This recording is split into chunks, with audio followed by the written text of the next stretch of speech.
We got the clap right this time. Yeah, someone didn't rush the count in. We, to synchronise the audio for this podcast, we do a very clever technique, which is what we do, is we both at the same time clap down the microphone and it just syncs up the audio. And I decided to race through it the first time we did it, and it really made me laugh. And we just discussed paedophiles. So welcome to the Co-Pilots podcast. Yeah, it was a really good pre-show warm-up. We were wondering if there was because we were talking about scary kids in films, because I've been ill the last couple of days and I watched a couple of scary things. One of them being Pet Sematary, and we're talking about scary kids, and that led to I mentioned the word paedophobia, and you asked, is that a fear of paedophiles? And we were trying to work out if it would be a phobia of paedophiles would be like paedophilophobia, and that just sounds a bit silly. Yeah, and then we remembered the whole they're irrational fears, whereas a fear of someone paedophiles is fairly rational. Which is, I think, fair. But anyway, on to happier things. Rape! And murder. What have we got this week? We have, without a trace, the find them quick, make sure they're not dead, and Numb3r's. Numb3r's. Which is, fuck, they're dead. Better figure out who killed them. Yep. I mean, I'm going to say this now. I didn't find this our strongest of weeks, but it's going to happen. It's going to happen. When you've done, when this is the 25th show you've done this year, and that's 50 shows that we've watched the pilot of, there's going to be a couple of dead ones. Yeah. I mean, I don't think these are the worst shows we've ever seen.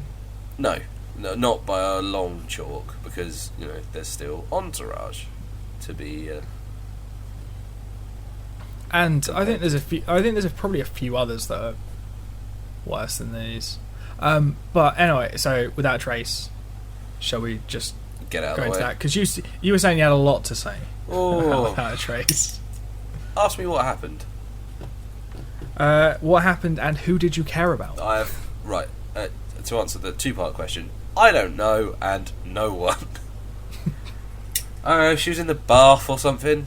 After all that, she was like, she's into karma. Oh, why? She's never been anywhere. Oh no, she's been to Thailand or something. And it was a backpack, and she had the yin yang, and I don't fucking know. You know that she was kidnapped, right? Wait, what? Is that what the show's called without? That's very clever. Yeah. Well, some girl goes missing, and they're always called Jack. Why are they always called Jack? It really winds me up. Anyway. I don't know. I don't understand nicknames in America, because looking at the cast and their names, it's like you've got Samantha, who becomes Sam, Viv, who becomes Vivian, who becomes Viv, John Michael Malone, who becomes Jack. In fairness, I did have a great granddad whose real name was John, but everyone called him Jack for some reason. I don't understand. It just annoys me the way that... Does it work the other way around? Can we just start calling Jack John? Yeah, no, we're doing that now. I'm going to text him a minute. Hi, John, how's it going? Just see what he says. I don't think he'd notice. He'd just be like, "Yeah, I'm alright, cheers." But he'd think it was weird, but he wouldn't say anything. He'd think it was weird he'd say something if all of us started doing it. Do you think we could convince all our friends? By the way, if you chat to him, you have to address him as John. I don't know. I think we should do that. I mean, there's quite damning evidence in that we're on the internet saying we're going to do this. Jack won't listen to this. No, he's not a good friend. Yeah. It's... I don't think it's the strongest pilot for a TV show. Oh, yeah. Because I've seen, odd episodes of Without a Trace. And the episode would normally had a much nicer resolution than she was just trying to escape. She didn't realise she was going to get kidnapped. They have to specify she didn't realise she was going to get kidnapped. I mean, but I don't think anyone realises it. But making make him friends with the guy who actually does the kidnapping. Surely, as soon as you say hello, and he turns round and he looks like that, you'd be like, I ain't going nowhere fucking near you. Yeah. No, it's a bit. It wasn't like I'd never seen this episode before, and I was like, oh. As soon as they went like, oh, here's the tech support guy, he wiped her laptop and was like, I think he did it. It's quite a suspicious thing. I guess way back in 2002, perhaps people didn't know what computers did. I'm really grasping. That is utter guesswork. I'd apologise, but I just don't care. He's quite good. Jack's quite good. He's quite clever. But then it's just, I'm really fed up of like in US TV dramas. There's a character called Jack, and there's a real quiet scene when he's chatting to a woman, and she goes, Jack. It really fucking does, man. That's what I'm going to do. While we do the top 5 pilots of the year, when we do that, hang on, I've got to look at my calendar. At the end of this month? Yeah, at the end of this month, December. I'm going to put like my top 5 annoying things. 1, amnesia. 2, Jack. 3. If that's out of context, you're just saying one of the most annoying things in the world is Jack. Well, I mean John. Oh, sorry, I'm still recovering from this hideous illness. What did you think of it? My sort of real issue with it is like that it's crap. It's not even that. It's just that the actual case wasn't particularly interesting. Yeah. Because it was a bit sort of like, I don't know, sort of like left me with well done. Yeah. You did it. And what I've noticed is that because we've done a lot of like cop shows and Law and Order and that sort of shit this year, I've noticed that a lot of these pilots start off with, here's a new team member. Yeah. To, I think, essentially just go, well, here's when we introduce the characters. New team member. Introduce the whole cast. Rather than short making go, yeah, but you haven't said their name at all, because you don't need to, because you're their friend and you've known them for a long time. Apparently The Wire is very good for that. Not to throw forward, but The Wire apparently is very good for just dropping you into a situation and a team and, you know, That's setting. what I want. I think. Perhaps The Wire is good I'll find after out. all this. Yeah, that's something that did occur to me while I was watching this, is that if we waited maybe 6 months, so when we're halfway through Series 4, if you then showed me a bunch of screenshots from like Law and Order, Criminal Minds, Numbers, Without a Trace, all these cop ones we've done, and then you took Quantico, all that, and you said, right, now tell me what's from which show, I don't think I'd be able to. Particularly That's interesting. I'm kind of tempted to try that. I mean, feel free. I'll have a go, but yeah, I don't know. I just another one. I bounced off this one again. I think it's almost like having a police procedural isn't enough. You have to have a gimmick with them. So with this one, it's like, oh, they only do disappearances. So it's always a critical against the clock. Presumably there's going to be someone like Numbers. It's, oh yeah, but this guy's good at maths, so he can solve stuff. Lie to me. He can always tell when someone's lying. You know, The Mentalist. He's psychic. Or whatever. He's that would just been. He's a bit of a cunt. But by God, does he get results? So yeah, mostly through luck. And I think with both, like, I didn't feel like there was enough of a hook with this one. With Numbers, it's funny, I feel, you know, not to give away what I thought with Numbers, but I think it went too far the other way. It's like, it's so gimmicky that it's like, this is bollocks. But I still enjoyed the ride. So, but yeah, I get Without a Trace. I just it just didn't stay with me, and it's now what I watched it a few nights ago, and it just nothing. And I think there's because they are focused on, like, it's like with Critical, when we did that, like a gazillion years ago. Was that series 1 or 2? 1. It was like one of the first few episodes we did, I think. No, it was 2. Oh no, it was 1. Sorry, yeah, no, it was episode 2. It was literally the second episode we made. Christ, yeah, I can still remember that so vividly. It was that yeah, good. it's just what I'm thinking is like the giving yourself a set time frame that you have to solve things in. Like as a crime drama, it doesn't really work because there's a lot of like waiting for shit to happen. Yeah. Like you need to wait for phone records and shit to come back. Like there's not like, while yes, I imagine that first 48 hours is key, I have a real doubt on how many you're actually going to solve in the first 48 hours. Because you also need to sleep. But to be fair, I think it's one of those shows that I could quite happily, like, if it was on, sit and watch without ever going out of my way to watch it. If that makes sense. Yeah. Like, there's nothing that instantly makes me go, ugh, I don't want to watch this. It's just a bit like, I don't want to watch all of it. Yeah, it's just sort of, I guess it's just a bit too bland. I think because right now we're in a really good time for TV, which, thinking about it, we might change what we call TV, because no one's watching it on TVs anymore. Everyone's watching it on Netflix and the internet. Prime Video. I've watched a lot of, the vast majority of the shows that we've done for the podcast I've watched online in some form or another. Yeah, but I think it's a good thing, the availability of it online, because it used to be the case of, it's easy just to torrent stuff or just to nick something off of, the internet. Now that it's easier just to go, I'll pay a couple of quid, I think that's a much better way of doing things. So. Oh yeah, because trying to find stuff like free is just like here's like several hundred hoops you have to jump through, and like here's 1,000 pop-up ads that will just come up, and it's like, or I just pay a couple of quid and have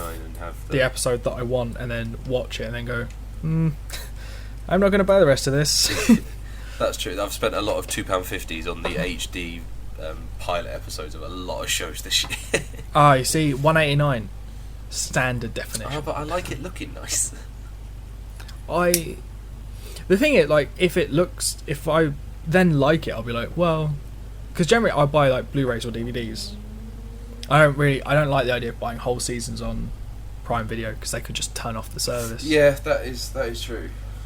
I've done that for a couple of things, but not many. Yeah, I've only got a few. I've done Supernatural, Black Sails, which I still haven't watched. Channel Zero. I think that's pretty much it. Wait, you bought the DVD of Channel Zero? Yeah. Oh, I didn't. Oh no, I bought a Blu-ray. Oh yeah. Have you watched it yet? No, I haven't watched it yet. That's something I need to finish off, actually, mainly. So I think, actually, I might suggest that we do that tonight. So speaking of buying things and stuff, numbers, because numbers are involved in buying things. Can I tell you an interesting fact about numbers? It's number related. It's of numerical interest.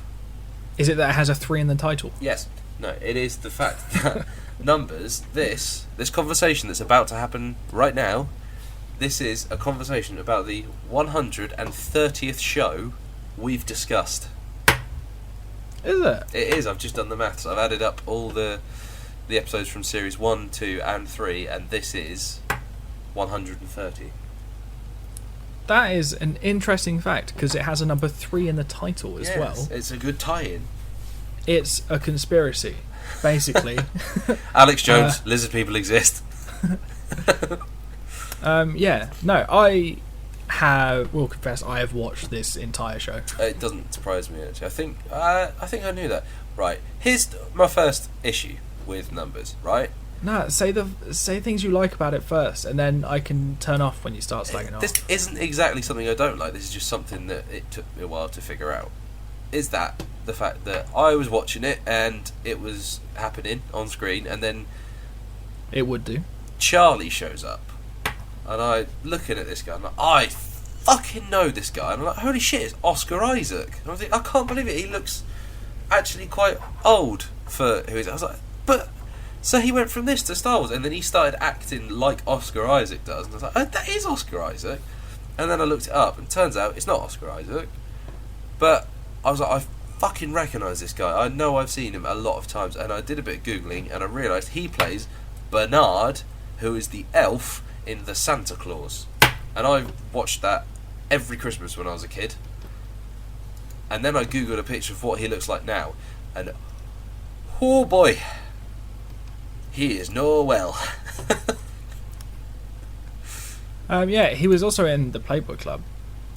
That I didn't pick up on either. David Krumholtz. He a big fat man now. Oof. Yeah, I've just looked up. It's not a flattering picture, is it? The first one that comes up. No. Well, when you look at what he used to look like, he's like, oh yeah, good looking lad. And now there, he's looking like fucking Pablo Escobar. Maybe he did it for a role. Hopefully. No, yeah, he's done a lot of stuff. Oh, he was in Sausage Party and 10 Things I Hate About You, which actually is a cracking film. He was in Don't Trust the Bee as well. Jesus. Addams Family Values as well. Oh, I'm going to watch that soon, because we watched the first Addams Family and we loved it. So. Yeah, but yeah, he's stuff. definitely in it. Yeah. He's in Tenacious D. What? Oh yeah, he's like a frat boy or something. Oh, okay. Yeah, so Matey boy, what's his name? There's a detective. So there's a series of joint rape and murder cases going on, and for some reason this guy, this FBI agent, asks his brother, who's just a mathematician, to come and help. I can't remember why. He takes a lot of the case files and stuff home, and Charlie starts like snooping through and looking at the map, and says like he thinks that he can figure out a way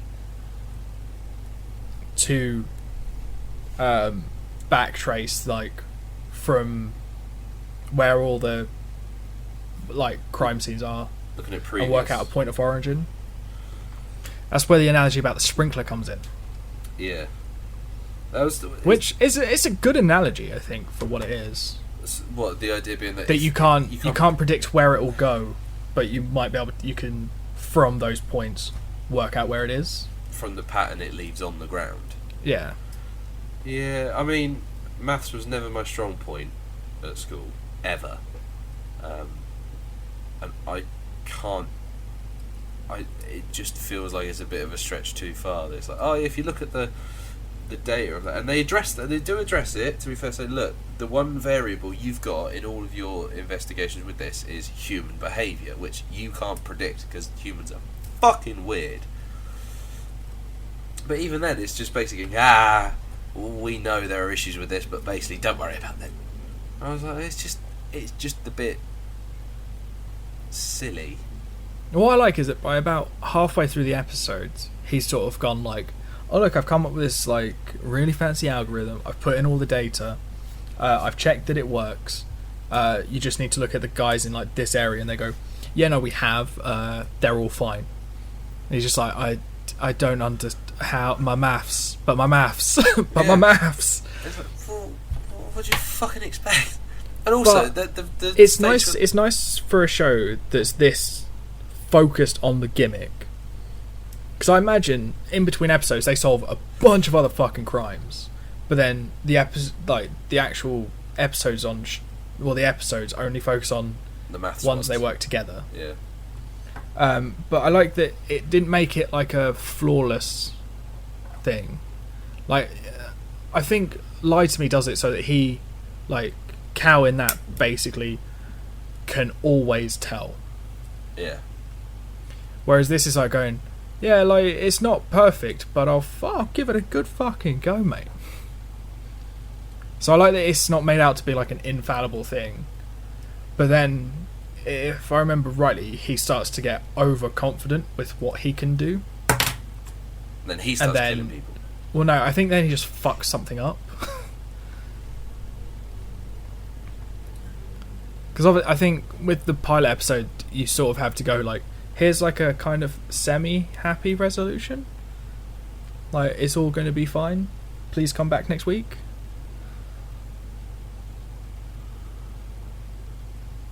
But what?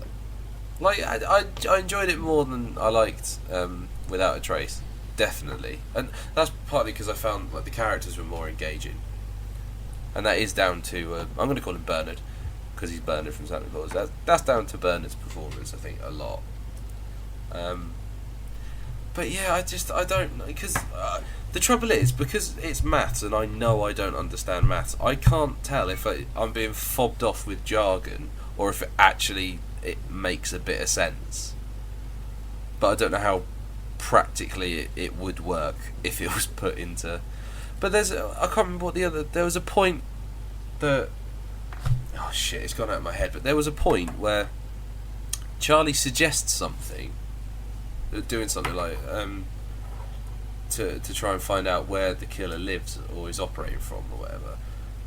And my thought was, wouldn't the FBI just fucking try that anyway without using maths and just like having a go at trying to work out where he comes from or whatever? But I think it's like not. I guess it's not up there with things that you try first, because all through it they're sort of saying, like they're doing a lot of like I think they did it in Mindhunter, and they definitely did it when I watched Manhunt Unabomber. They sort of go, we can't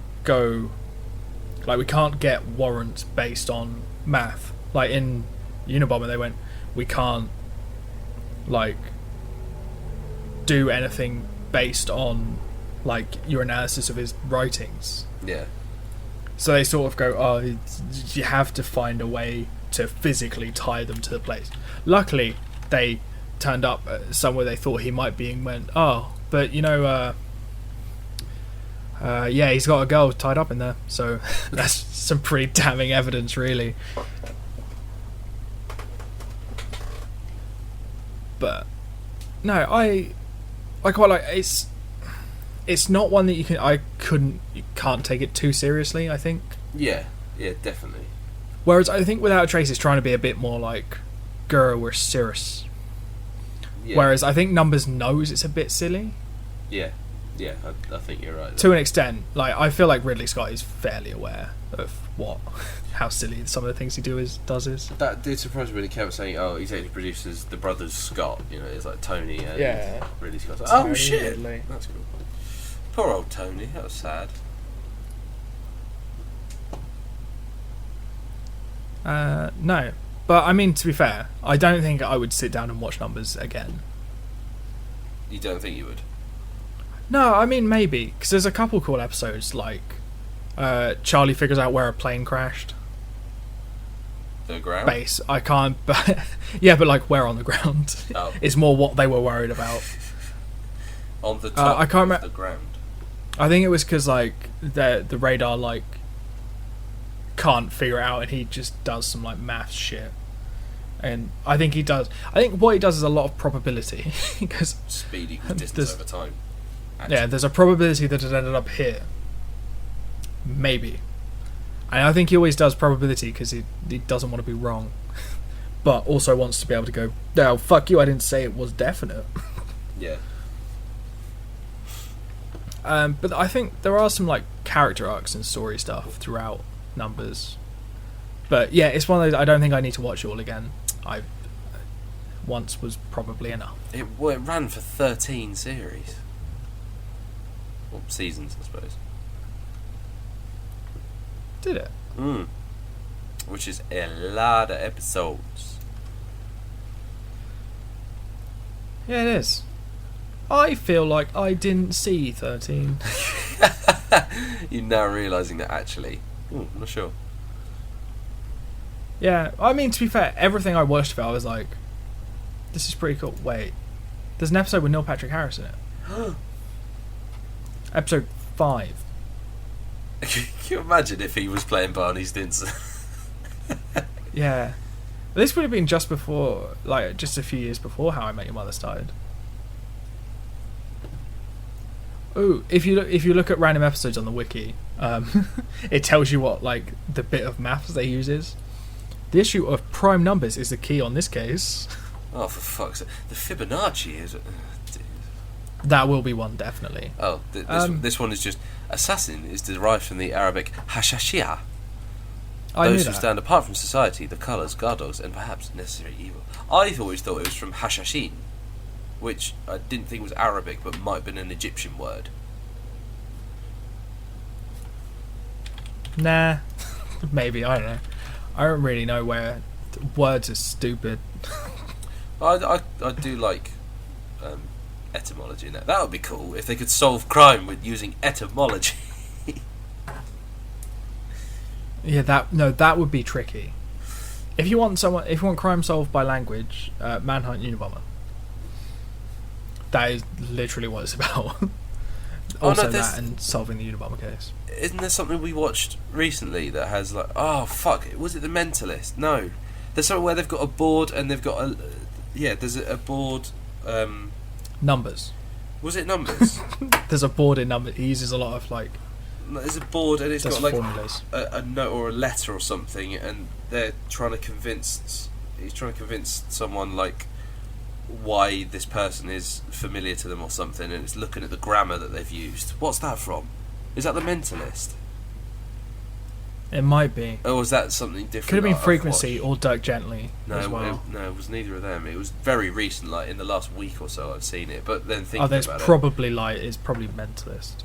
In fairness, it actually could have been from a film that I watched. Yeah. This week. It's a very very vague thing. Yeah. I'll have a think about that and see if I can ever remember what it is. But maybe it's not to do with the podcast, or maybe that is just something I've watched extracurricular. So, friend, watching any more of these? Fuck no. Still got fucking Channel Zero to finish.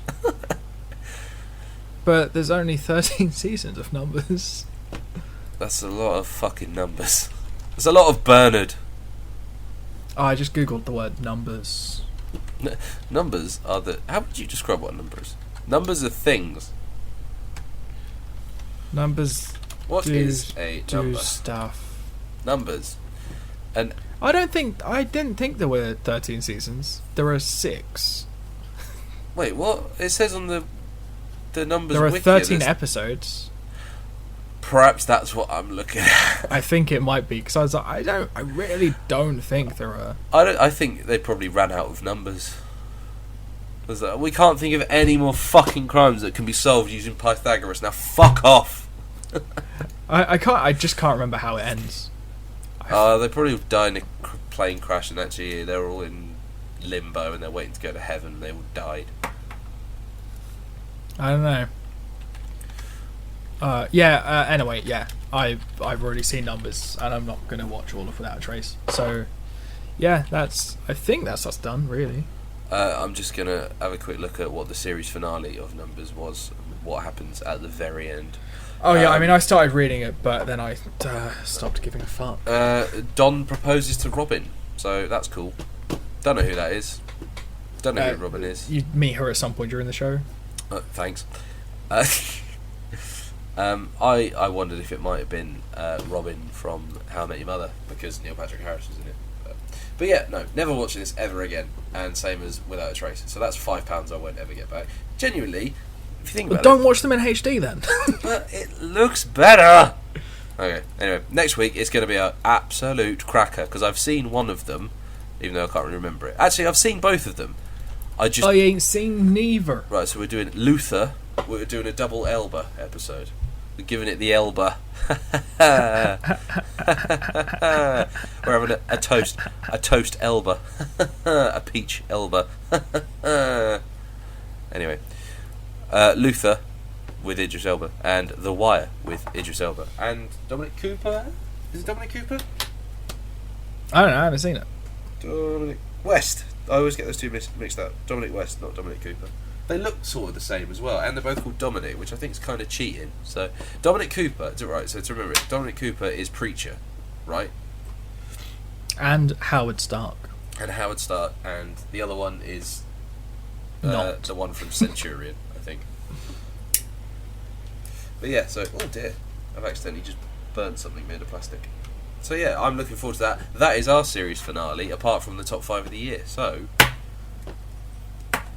very, very nearly finished. We're nearly done. Series 3 years we've been doing this. That's ridiculous. Yeah. So yeah. Anyway, this has been very enjoyable. Did you just fart? No, I leant back on my chair. It makes a lot of noise. That would have been a very impolite. That would have been a great way to finish the podcast. I think we're done. Cheers. Bye.